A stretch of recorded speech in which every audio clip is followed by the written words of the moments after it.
Modern art is CIA propaganda. Was Jackson Pollock a Fed by the Fat Files? In a turn of events that absolutely nobody saw coming, I think I like modern art now. What a twist. Today we're talking about modern art and the historically supported objective fact that the CIA used it as a psychological operation to defeat communism. Oh no. That's not a joke. Just so we're on the same page, I keep saying modern art and I'm going to keep saying modern art, but more specifically I'm talking about abstract expressionism, which is a subcategory of modern art. So for this, think of it as like the Jackson Pollock type stuff. You know, the stuff you look at and you're like, wow, that's worth $200 million, and I'm pretty sure my 3-year-old could do it. That type of art. And to be completely honest with you, I had every intention of this just being an 8 to 10 minute video of me talking smack about modern art and how dumb I think it is. And over the course of researching for this video, I have had a complete 180 change of heart. Not only do I think that modern art is pretty cool now, I was so compelled that I went out and bought my own piece of modern art. That's how great this story actually is. Okay. And we're gonna get into it right after a word from our sponsors. This video is brought to you by... I wanted to point out, if this is in fact part of what led to the downfall of communism, this definitely makes him happy, and he bought it because abstract art led to the downfall of communism. Oh, we're getting layers here. Zaka Life Go Balm. It is a full-spectrum hemp oil recovery balm that you can put on any type of athletic injury, and it's going to work better than any other type of ointment that you've ever tried. I've been using it for over a year, and whether it's old chronic injuries flaring up again or new and exciting injuries, this stuff helps either way. They're a small business based right here out of America. All their products are made here. So if you want to check them out, I'll have a link in the description down below. Let's get back to the video. All right, let's... Honestly, minute 17, we've already got the intro out of the way. We've already got the ad read out of the way. Solid. 10 out of 10. Everything you could have wanted right at the beginning of the video. It was succinct enough. It was just everything you needed to know. I liked it. Just take it from the top. World War II ends. The Cold War pretty much immediately starts, right? We split Germany right down the middle. We've got East Side versus West Side, just like Biggie and Tupac. But instead of rappers, we have communism versus capitalism. They are going to be competing at literally everything under the sun. Okay, most people think about Cold War and it's like, who has the best weapons? Who has more nuclear bombs? That's true, but there's also the culture war. America and the Soviet Union are competing against one another at absolutely everything possible. This is why we have awesome movies like Miracle, because America needs to beat the Soviet Union at hockey, and we need to win the most Olympic medals, and we have to have the best art and the best music and the best economy. It is a cultural war on everything. Now, some of these cultural battlefields are going to be way tougher than others. For example, the Olympics is going to be unbelievably tough because the USSR is just going to go in and give all their athletes funding, and it's going to be their full-time job to train to be an Olympic athlete 30 hours a day. On battlefields like this, there's not a lot the American government can do to ensure victory other than sit back, cross their fingers, and hope to God a genetic freak of nature like Dan Gable wanders out of a cornfield and wins Olympic gold at wrestling without giving up a single point. So in things like sports, it's just gonna be what it's gonna be. It's a good old-fashioned shootout. But on other battlegrounds that have a less defined rule set, America's gonna cheat its ass off every way it can. You're goddamn right. And two of these extremely important yet undefined battlegrounds are art and music, and America doesn't want to go toe-to-toe with the Soviets in, say, music on a category like classical music because, well, the Soviets are going to do the same thing they do with their Olympic teams. They're going to take a 1-year-old that can barely walk, shove a violin in their hands, and make them play it 18 hours a day till they become the best violinists on earth by the time they're 7. And the American... They end up crafting their professionals. They end up... This is your purpose. What is my purpose? This specific thing is now your purpose. Which, I mean, you could argue is disingenuous. I think that, you know, having a fate forced on you is pretty much a dick move. We'll call it that, right? But yeah, no, I can see the logic behind this. Government basically has a strategy of like, yeah, no thank you. We're just going to take something the Soviets don't have and make it extremely popular, and that way we win automatically. So the government, by way of the CIA, takes a bunch of money and funnels it into the jazz industry. They take the best artists like Louis Armstrong and send him on global tours all around Europe and every other country they can get into, showing off this new style of music and making it popular across the globe. And it's something that the Soviets just aren't going to be able to compete with. And jazz ends up inspiring rock and roll, and then rock and roll ends up inspiring metal. And next thing you know, it's 1991, and Metallica is having a concert in the USSR with 1.6 million people in attendance, and 3 months later, the USSR falls. Coincidence? I think not. And it's really weird to think about because there are people that will cite that the fall of communism, the fall of the communism in the USSR is when the first McDonald's comes into there. And you think about a McDonald's going in there, you think about capitalist companies coming into there, or you think about something like Metallica, who has been no end of headache because of their chord progression lawsuit against Unfaith, setting precedent for modern YouTube copyright. Definitely not angry about that in any capacity. No, sir. It's weird to think about. Yeah, these events did lead to the fall of communism in the US, and by extension the USSR itself. The same exact strategy with art, okay? What are the Soviets good at? They're good at the traditional stuff, that old school realism, okay? Which, let's be honest, kind of not super needed anymore ever since we invented fucking cameras. So the American government is like, well, what do we have that's different? No. Let's back that. We are gonna back modern art, which is abstract expressionism, where it's literally just art for the sake of art. That's literally the definition of abstract expressionism. It's just doing it because you want to do it, because you're expressing yourself through some medium in some fashion, and that's where you get things like Jackson Pollock paintings. He's just expressing himself. Now, that doesn't sound like that big of a deal. However, it is a humongous deal because that's exactly the type of thing that you can't do over in the Soviet Union, pursuing a passion project to make a living. Now, can you be an artist? Absolutely. You can be an artist in the Soviet Union and get by just fine, provided that you're exclusively willing to paint hyper-realistic pictures of our glorious leader. And if you get bored with that, you're probably allowed to paint some pictures of our astronauts not landing on the moon first. Or maybe, if you get really bored, you could paint some muscle mommy holding a shovel, or maybe a bunch of workers returning home from the fields, but they all better have fucking smiles on their faces. So that's the angle that the US government's gonna take. They're gonna show off modern art, because modern art is nothing other than art for the sake of art. It is a symbol of freedom. It's not this tired-ass stuff the Soviets are doing, this take a picture of me, but do it with paint nonsense. All their artists over there with their techniques and their well-refined skills. No, this is America. We're gonna throw shit at the wall and we're gonna win anyways. I mean paint at the canvas. We're gonna throw paint at the canvas and we're gonna win anyways. How do you know when you're done with a painting? How do you know when you're done making love? Oh, when you wash your penis in the sink and go to bed. If we can't dazzle...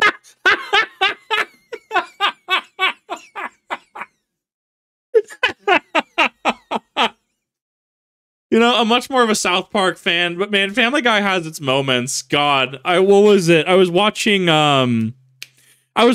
South Park last night, and I was watching a clip of what is it? It's the Passion of the Christ episode.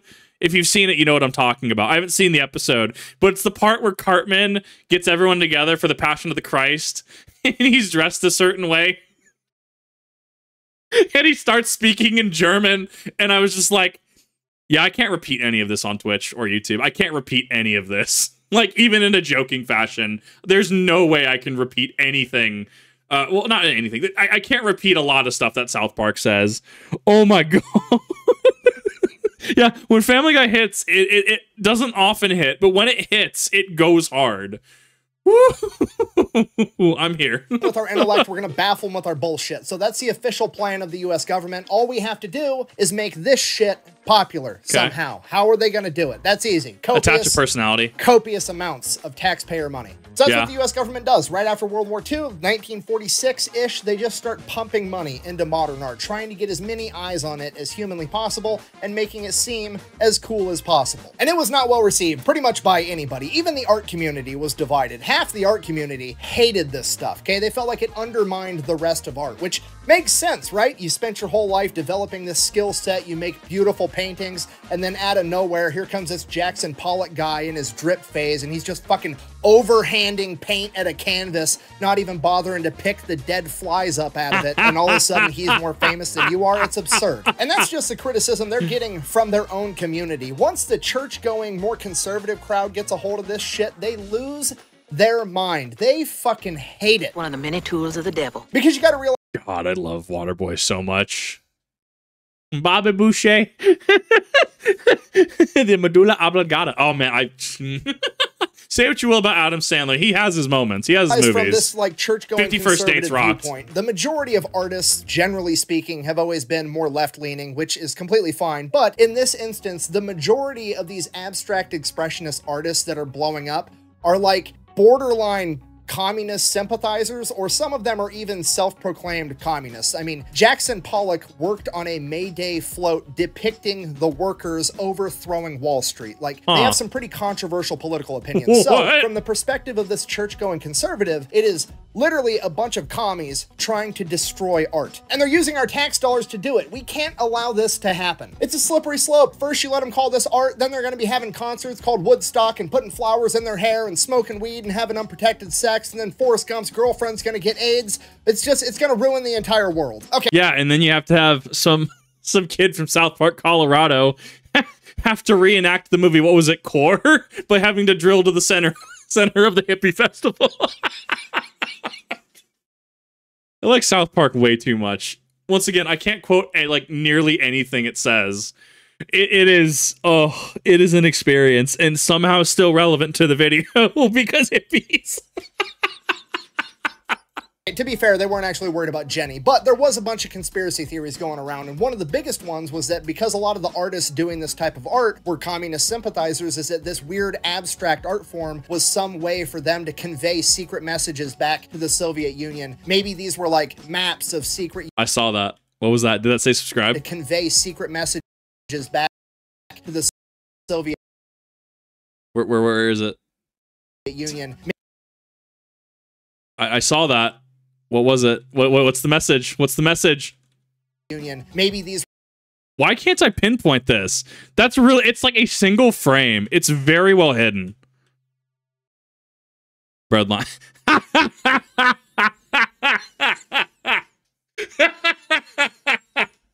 Oh god, I love it. Maybe these were like maps of secret US military installations and they were all spies gathering intel, and this is how they shared it back to the USSR. Absolutely no merit to it whatsoever, but those were the types of things that people were saying. So due to the pretty violent backlash from all directions, the US government has to abandon this project and quit putting money into it almost immediately. So we're gonna take a quick break. That's how you know you're paying attention as a React creator, because how many people would miss something like that? How many people would completely just blow right by that? That's how you tell a reactor is engaged in the video. Now the US government is in this situation where they have something that they want to do, but literally none of their constituents want them to do it. So clearly, they're not gonna do it. The video's over. That's it. The end. No, I'm just fucking kidding. Obviously, they're gonna use the CIA and do it anyways, and then just not tell anybody about it. Because yeah. That's just how the government gets down, apparently. Standard fare. So in 1950, the CIA helps fund and set up this new organization called the CCF, the Congress for Cultural Freedom. And this isn't just for art. This is going to be a gigantic shell corporation that the government pumps money into to attack everything communist in culture. This is going to be an anti-communist propaganda-making machine. At its peak, the CCF operated in over 35 different countries. They owned and published over 30 different magazines. They owned entire news outlets. They're promoting anti-communist books, music, art, intellectuals, anything they can do to fight the communist ideology, they're doing, and they're funneling it all through the CCF. And this was deemed so successful overall that the CIA website actually says, and I quote, "The Congress for Cultural Freedom is widely considered one of the CIA's most daring and effective Cold War covert operations." I mean, honestly, they went big. They didn't half-ass that. They went big. They went large.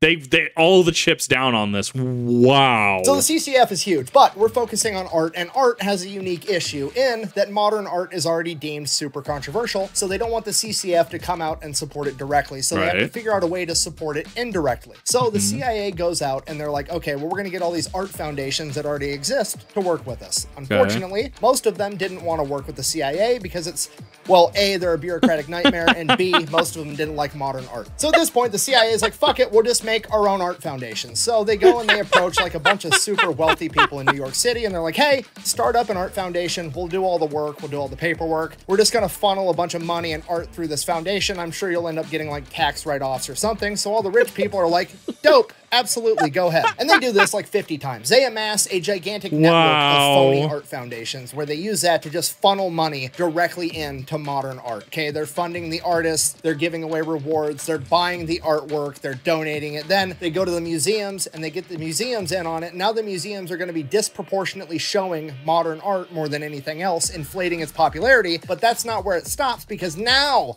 the CCF can get involved. Now that it's... I'm gonna be honest, I'm looking at this and I'm just like, but is that legal? And it's the Star Wars meme of, I will make it legal. Bro, it wasn't the CIA the same group that like bought up... What did they buy up? wasn't ecstasy. Was it LSD? They bought up like the world supply of it in the 80s. They had Operation Midnight. I can't even say that word on YouTube because that actually is a no word because thanks internet.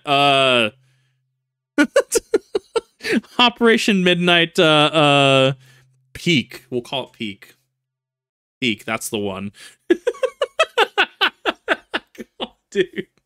CIA feels like it was a time to be in from like the 60s through the 90s. Like 2 to 3 degrees removed, we're going to bring the CCF in with their 20 magazines and their news outlets, and we're going to have the magazines start publishing articles about all these modern artists and how great all this art is. And then, if any art critics want to have their opinions published in any of these 20 magazines or covered by the news, they better have the right fucking opinion about modern art. So the CIA forces this into the mainstream, and it's everywhere in all the media all the time, and everybody sees it. And this is like the peer pressure effect, right? You see this in all the magazines, all the art critics love it. Eventually you're like, shit, am I the only person that thinks this is dumb? If everybody else likes it, I don't want to be the only uncultured swine that looks at something that I think my 3-year-old can do and like doesn't understand the deeper meaning. So I'm just gonna lie and pretend and say that I like it too, just so I'm part of the cool kid group, so I'm deep and thoughtful and sophisticated. So people started to like modern art. It's like candy corn, okay? I know that candy corn tastes like shit. I've never met a single person in my entire life that actually liked candy corn, yet somehow...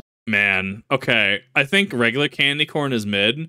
Pumpkin candy corn, though, dear God, it is built different. I will eat bags of that.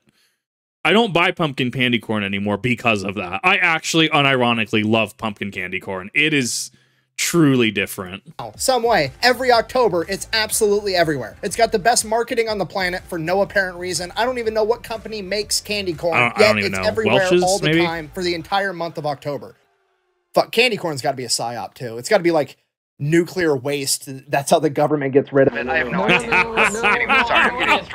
Now, I can't prove that candy corn is a psyop. Yet. I'm going to look into it. I'm upset about this now. But we do know for a fact that modern art was a psyop, or at least its rise to fame was a psyop. And we know this because in 1966, the New York Times had found out that the CIA helped make the CCF, and they ran it as a story. Now, they only knew about the CCF. They didn't know about all the other extra stuff that they did in the art community with the founding of all these different shell art foundations. That didn't come out until the 1990s. But it did get the ball rolling for a bunch of conspiracies because now the art community is super skeptical of abstract expressionism. Now, it just didn't make sense from their point of view. You know, usually, typically speaking, it's almost common knowledge that most artists don't get super famous until after they die. Yet somehow, all the major abstract expressionists, Jackson Pollock, de Kooning, Rothko, these guys were all superstars during their lifetime. They had multiple page spreads in magazines. They were making tons of money. They were rich. They were famous. It just made zero sense, historically speaking. Because of this, a lot of people in the art community thought for sure the government had to be behind it. In 1974, famous art critic Max Kuzlov said that it was, quote,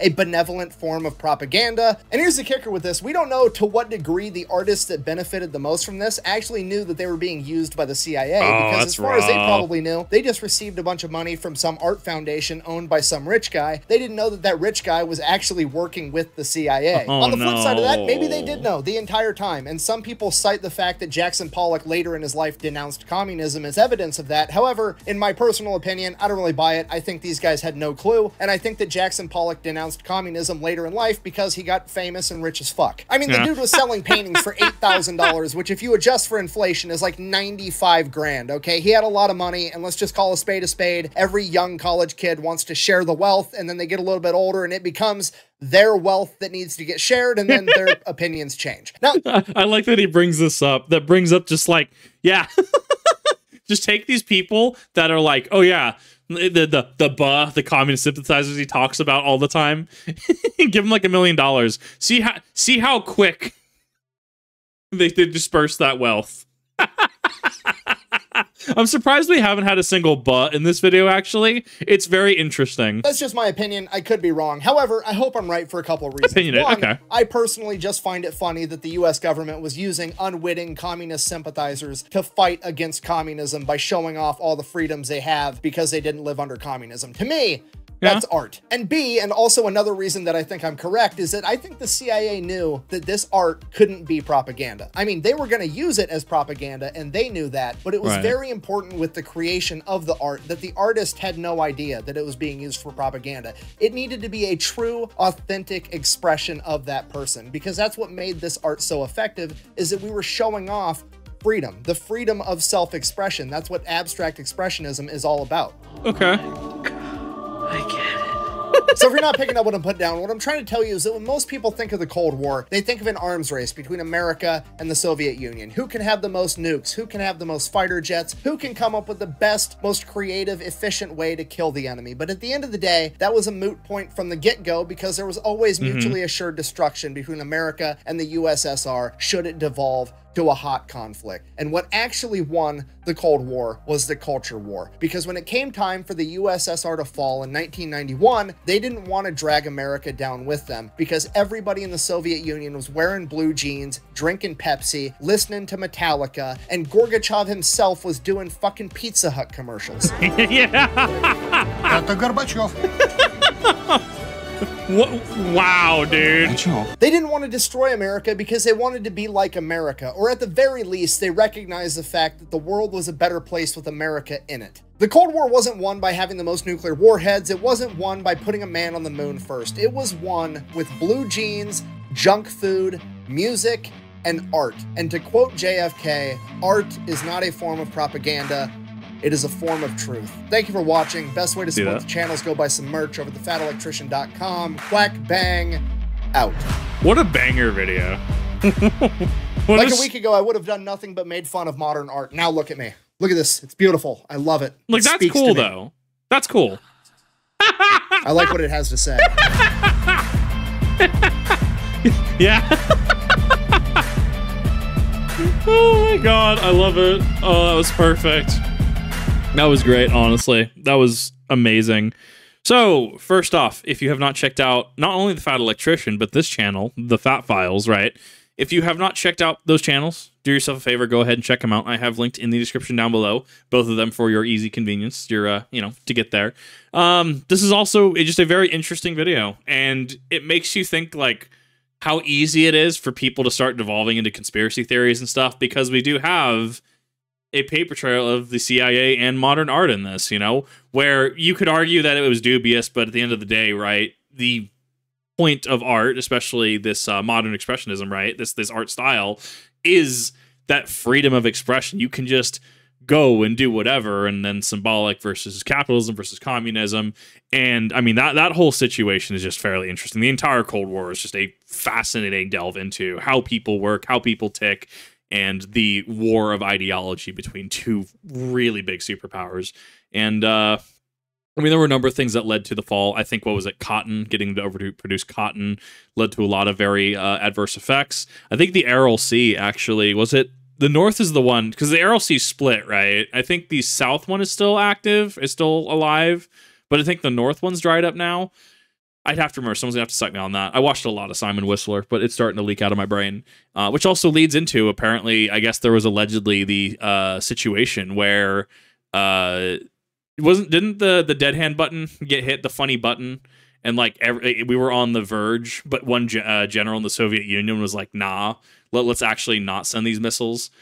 I hear that's a thing, but I cannot find the video again, so I'm going to just say that that's hearsay, or at the very least, potentially disinformation, because I can't cite any sort of factual interactions that, we had public figures going into bunkers because missiles were being sent, the systems had been activated from the USSR. But I don't know. So I'd be very curious on that as well. Honestly, yeah, very good content. And thank you all for watching. I really do appreciate each and every one of you. And hope you have a banger day.